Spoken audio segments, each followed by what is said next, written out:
Anda kembali menyaksikan Net Bali.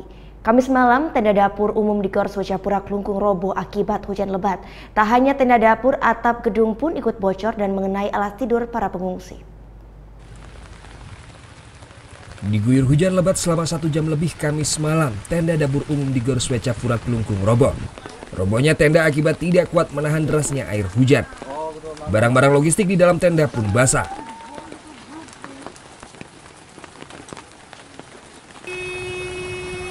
Selain tenda dapur umum, atap gedung Gor Swecapura juga bocor dan membasahi alas tidur pengungsi.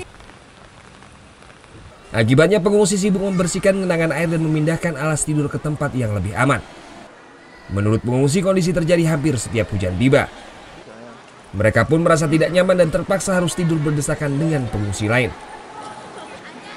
Pengungsi berharap pihak terkait segera mengatasi hal ini agar mereka tetap merasa aman berada di pengungsian. Ini semua bocor, di sana bocor. Dari jam berapa ini hujannya, Pak? Dari jam 7. Oh. Lebatnya dari jam 7, namun sebelum itu juga sudah hujan. Bocor. Bocor di sini.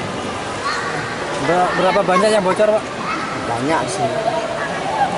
Semua banjiran. Hingga Kamis malam terdapat 500 lebih pengungsi di Gor Swecapura Klungkung.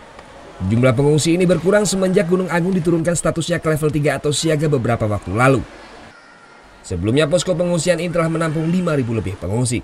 Tim Liputan melaporkan untuk NET.